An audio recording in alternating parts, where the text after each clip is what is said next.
Night of the Road. Written and narrated by Lady Spookaria. I could not believe my eyes. We were losing the battle. No, we had lost. The shield wall finally broke, and my friend to my left fell into the blood-soaked mud. Our limbs ached, weighed down with exhaustion, sweat, and blood. The mud coated us. Our enemies spat and hurled curses at us over their shields. They let out a cry of glory and bloodlust. Victory was in the air for them. They knew it, and so did we. The vanguard was still in place, pushing, and one by one, we fell, blindly trying to escape the crushing feeling, only to be stepped over, a spear or a sword thrust down into our flesh. I was both lucky and unlucky. My side was pierced. This was not the first time I'd been injured in battle. Yet, this meant death. I gritted my teeth in pain and kept stabbing where I could to find a way to escape. The enemy would not waste their healers on a foe, especially one that would not be bartered for a wealthy ransom. I managed to break away. Leaning down, I crouched and ignored the pain, praying to whatever God would hear my prayers. Driven by nothing but a desire to live, I wanted to see my family again. I wanted to ensure they were safe. I crouched and ignored the pleas of my friends, while swords were being driven into them. Their hands were raised, begging for mercy, and our enemies cut them down, the same way we would have done if the positions were reversed. My only thought was on escape. I needed to escape. I made my way to the enemy horses who had been discarded. Some of them were injured and rested their hurt limbs, while others were peacefully grazing, oblivious to the suffering of humans nearby. I found one that looked uninjured, mounted, and tapped my heels against its side, only for it to burst into a trot. The movement caused me to grip my teeth tightly together, each jolt sending a throbbing pain through my body. Better this pain than death. I could see the ravens already beginning to circle, ready to pluck out the eyes and innards. I didn't want that to happen to me. Their calls cried out, and I knew the gods of death were prowling.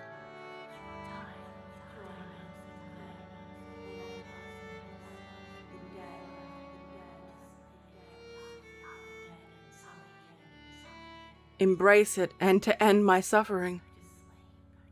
I pretended not to hear them as their voices grew louder. It is your time. You belong to us. You're out. Their whispers more hostile. I rode away from the battlefield. I ignored the people as I went by. If I could make it to the main road, then I would be at the local castle. And then, safety. It was all I focused on. I heard shouting and the sound of horses' hooves behind me. I looked and saw a small group of men chasing me. Even under the heavy mud, I could see the dreaded rearing lion, the standard of my enemy, and I needed to get away as fast as I could. I tapped the horse with my heels again, and it moved into a slow canter, the best my broken body could handle. My hand held my aching side, drenched warm, and I knew it was the warmth of my blood. I looked down at it and knew I would need to have it stitched. My body slumped and swayed awkwardly in the saddle. I pressed on the wound, all in an attempt to keep the blood inside. I just needed to get to safety. Once I reached safety, everything would be okay. The news of battle would spread and preparations would be made. Everything relied on me. I would not let anyone down. In the distance, I could see the tower of the castle. My eyes faded, and I knew I lost a lot of blood. My heart filled with hope when the horse let out a shriek of pain. It reared in the air, and I looked down. The enemy had pierced its side with a spear. I kicked at him to push him away, desperate to dismount before the horse fell, and the large man yanked me from the saddle by my armor. I landed on the ground with a loud thud. I stared up at his bearded face, and his mace came down on my skull. The last thing I heard was a loud crack. My eyes fluttered, and I felt darkness take me. I screamed and my mouth did not move. No sound came from my lips, and a plea for mercy in my mind. I could hear the blood trickling away. With a breath, I was awake and not connected to my body. I stared down at it, lifeless, my head cracked open and surrounded by blood. There was a chance I would never receive burial rites, and would be a feast for the crows. I looked towards the castle tower in the distance. I was so close. Maybe there was a chance I could warn them that they were coming. Stop. The ethereal voice stopped me. I froze in place, turned and saw a woman garbed in transparent black. Her clothing swirled around her. Her body changed from being emaciated to being full, plump and full of life. Her face was beautifully formed and would flicker with a grim skull. Her eyes were warm and reminded me of the earth, before the pits of her eye sockets could be seen. I did not know of her. Who was she? I need to go. I need to warn them, I said, pointed at the castle, and realized I no longer felt pain. My wounds were gone. I was free. No, your time has come, and now it is not up to you, she answered calmly, oblivious to my agony. I paced around and looked back the way I came. There were no other riders coming this way. They wouldn't be warned. They wouldn't be prepared, and it was my fault. Please, I need to go. I just need to warn them, and I will come with you. I approached her, now realizing she towered over me, and I pleaded with my hands, palms upwards. She did not move. She kept the same neutral expression on her face, and gestured me forward with her hand. I knew her answer was no, but I couldn't stop trying. Come. It is time for you to leave, she murmured again, her hand morphed from being soft, a lady's hands, to a skeleton with clumps of rotting flesh clinging to it. A part of my soul wanted to take it, and it was only now I was able to see the fog around me. An unholy one I had never seen before. I had a feeling of imposing dread, like something was counting down. I will not offer it again. This is your final chance. Come with me, she said kindly, continued to hold out her hand to me, and stood firm. The fog thickened. I could hear wailing and sobbing in the background. Twisted figures moved and cried out, lurking forward, and I pulled back away from them. None of them appeared to acknowledge my presence. Each of them were caught up in their own individual hell. I looked at the castle again and back at her. She waited for me, hand outstretched, and held it there still. I knew what she wanted me to do. To take her hand and go wherever the dead go. A place only she knew. If there was a chance I could warn them, I had to do it. No, I'm sorry, I answered. I turned and ran towards the castle. I sensed her gaze lingering on my back as I ran through the people. The air was thick, clogged, and I saw shadowy people with pox marks. Instinctively, I flinched away from them to keep them far away from me. I had to remember, I'm dead. I'm dead. Disease could no longer hurt me. I kept going. I saw people with clothing from my grandfather's time, relics of the past in their wounds. Some of them were joyous, but most wandered aimlessly, caught up in what looked like a cycle. I ran to the Lord's manor. No one saw me, and thus no one prevented me. I saw him seated at the table with his wife and 3 children by his side. They looked happy as they ate and oblivious to how we lost the battle. Normally, I would have waited to be presented to my social superior and introduced, but there was no time. He had to know. "My lord, the battle is lost," I said firmly. He didn't react to me. Instead, continued to feast and looked around. I paced on the spot. He needed to know. "My lord, the battle is lost. You must make preparations for war." I screamed at him, something I would never have done. I looked around to see if anyone noticed me. But everyone was focused on their food, laughing and drinking. "Please, my lord, listen to me. In the name of God, listen." I kept going.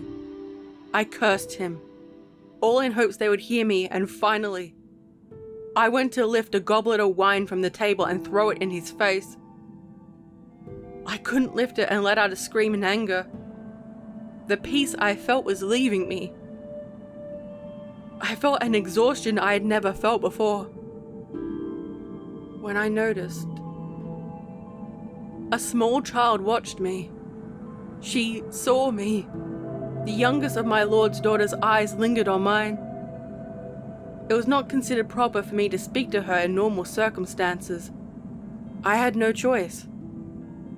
"Please, my lady, tell your father we lost the battle and he needs to rally his men." She stared at me, trembling. Now I realized the tales of ghosts and the haunted minds of children, those touched by the gods, those that could see the dead. I leaned in close. She shook her head no, and lowered her head to murmur a prayer. "Please, child. I refused rest to be here. Please." She stopped her prayers, looked up at me, and nodded. She walked to her father, her lord, and touched his arm to get his attention.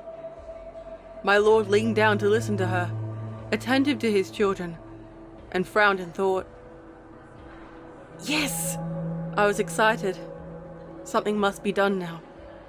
Instead, he patted her head and told her that the dead could not harm us.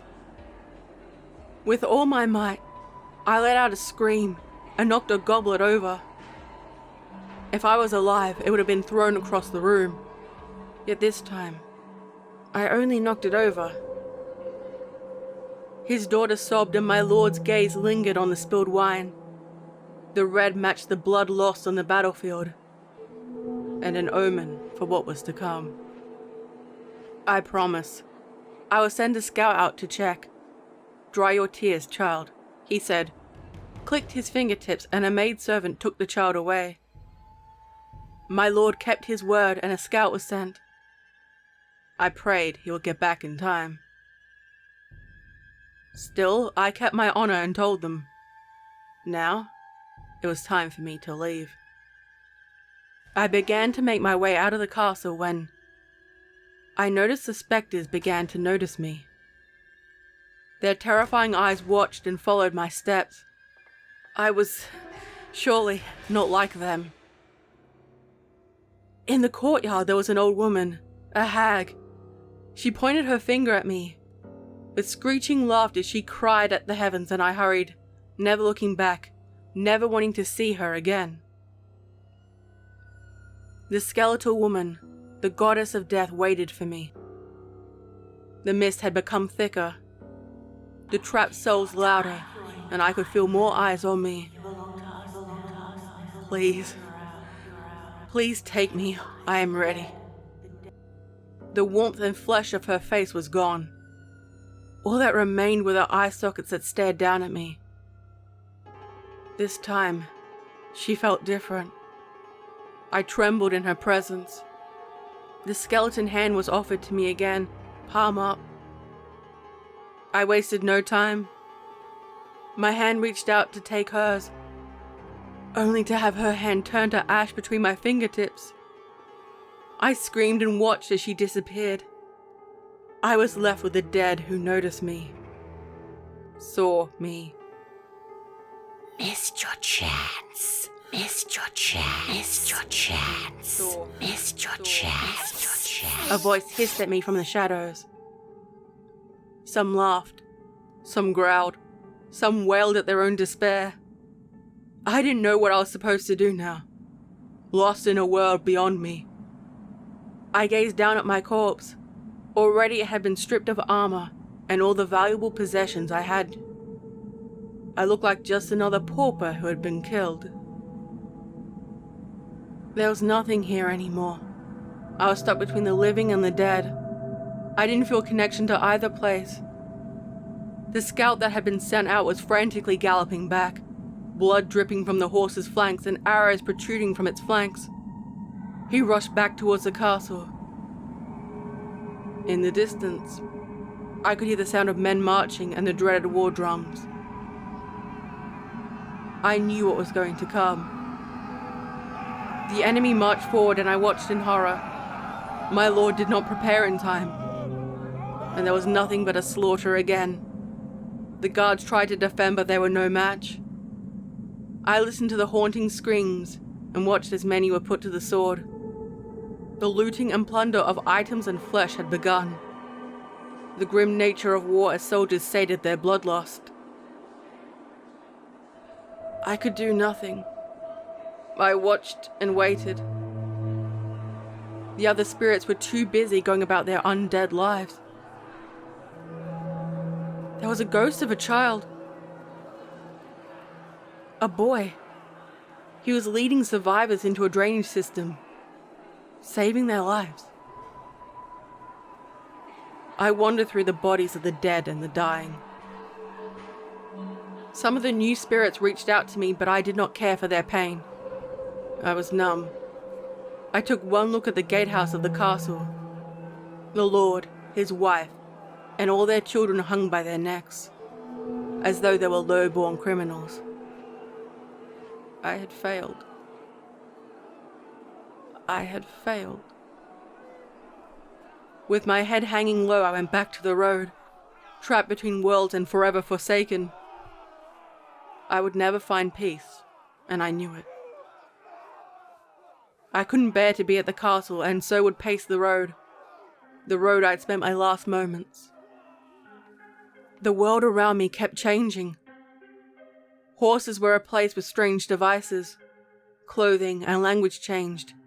Manners too. The materials used on the road, yet the road was the only thing to worry about now.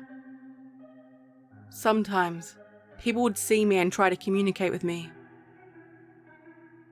There were times when I would let them, and all I would ever say to them was, "I am the knight of the road."